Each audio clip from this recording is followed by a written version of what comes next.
의정부시 평화통일학교 주최 20명의 시민들이 지난달 말부터 10일간의 독일 통일 순례 여행에 나섰습니다. 독일의 정치 지도자들 그리고 독일 국민들은 역사 앞에 정직했다.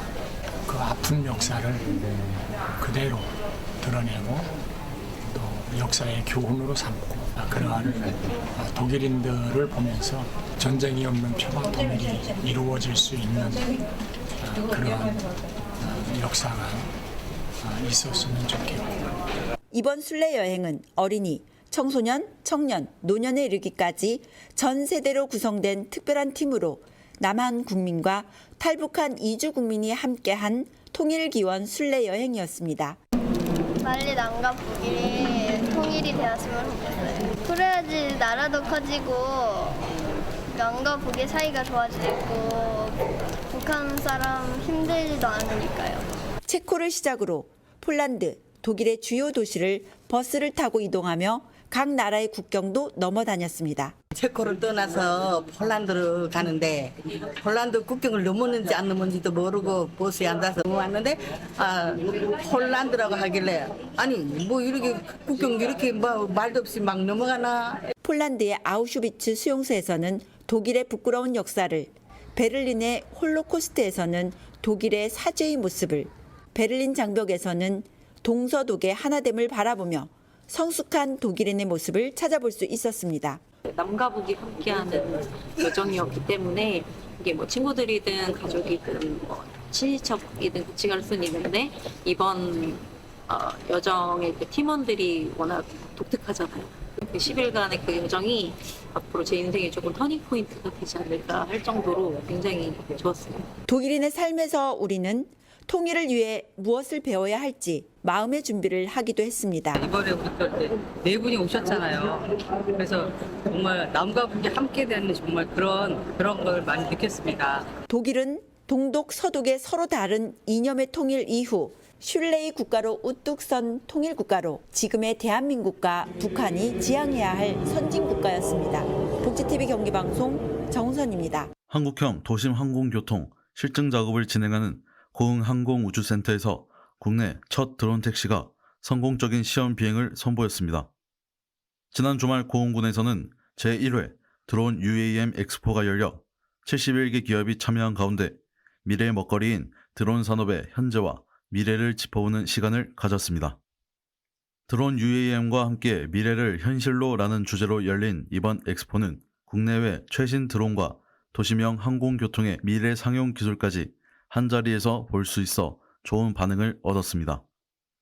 고흥군과 전남 테크노파크는 고흥만 일원의 항공 인프라 기반 시설을 갖추고 드론 기업 육성과 드론 산업 발전을 적극 지원하고 있습니다. 같은 기간 10분 거리에 위치한 유자축제 행사장에서는 2023 유자축제가 진행돼 더 풍성한 볼거리로 관람객의 발길을 끌며 큰 시너지 효과를 만들었습니다. 복지TV 뉴스 황영재입니다. 국내 최대 석유화학단지를 보유한 여수 국가산업단지는 노후화된 시설로 인해 크고 작은 안전사고가 잦아 우려의 목소리가 높았습니다.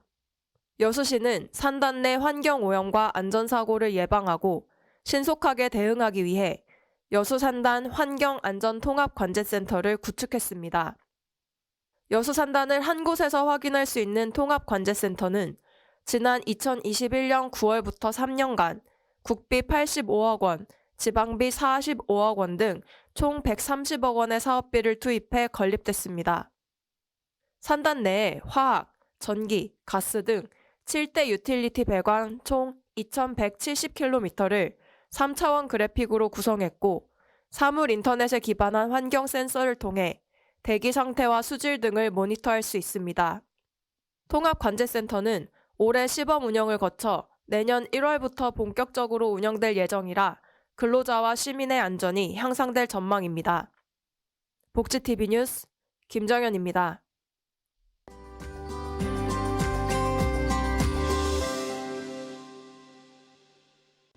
머리와 팔다리가 없이 몸통으로만 된 조각상을 토르소라고 부릅니다. 박치호 화백이 화폭에 담은 토르소는 어딘가 당당함이 느껴집니다. 그렇다고 기세등등하게 고개를 지켜든 오만함은 결코 아닙니다. 그림 속 몸통들은 그저 자기 자신으로서 오롯하게 서서 풍겨오는 존재의 힘으로 다가옵니다. 화백이 표현한 몸의 형상은 우리가 알고 있는 살빛의 범주에 들어와 있는 색을 갖고 있지 않습니다. 퀴퀴한 듯 선명한 명암으로만 그 경계를 파악할 수 있습니다. 어둡게 그을린 그 몸들은 처진 가슴과 뱃살, 도무지 매끄러울 것 같지 않은 살결, 두껍게 무너진 비율을 공유합니다. 때로는 여성인지 남성인지 명확하지 않습니다. 흥미롭게도 화백의 토르소는 언제나 풍경 하나 없이 몸 하나만을 직설합니다. 두상 그림 역시 마찬가지입니다. 그림을 보는 사람 그 누구도 화폭의 인물이 자신이 알고 있는 사람이라고 확언할 수 없습니다. 몸에는 얼굴이 없고 얼굴에는 표정이 없기 때문입니다. 상처를 작업을 하게 된 배경은 인간이 가지고 있는 여러 문제들 중에서 기억과 또 상처, 그 다음에 우리가 외형으로는 그 외상에 의한 흉터들이 남잖아요. 그런 점에서 어떤 상처의 역할이 있구나라는 생각을 했죠. 과거에는 내면의 모습을 이야기해야 되기 때문에 약간 토르소 형태로 했거든요. 이런 것들이 같이 연결돼서 준비 과정이 다 그렇게 순서대로 작업이 전개됩니다. 작업에 주안점을 두는 것은 인간의 내면의 모습이거든요. 변색동물에서도 마찬가지고 그런 내용이 있다는 것을 염두에 두고 작업을 봐주시면 훨씬 더 이해가 편하실 겁니다. 작업 과정은 페인트 롤러의 심을 사용해 물감이 물감을 가리는 행위가 차곡차곡 이어집니다. 롤러 심으로부터 묽게 흘러내리는 물감 자국이 많아지는 동안 작가는 계속해서 중첩에 중첩을 거듭합니다. 표정 대신 수차례 물감을 더돌린 중첩된 평면으로 남은 얼굴은 누군지 모르게 충분한 익명성을 가지고 왠지 모르는 안전함도 느껴집니다. 박지호 화백에게 상처는 작업 세계를 관통하는 큰 줄기입니다. 그러나 이 상처는 딱히 피를 흘리고 있지도 않고 절규하지도 않습니다. 무엇보다 특정한 사건을 지시하지도 않습니다. 얼마나 오래된 것인지 알 수 없고 어디에 어떻게 난 것인지 알 수 없는 상처들은 그저 누군가의 몸에 고여 있음을 작품을 통해 보여줍니다.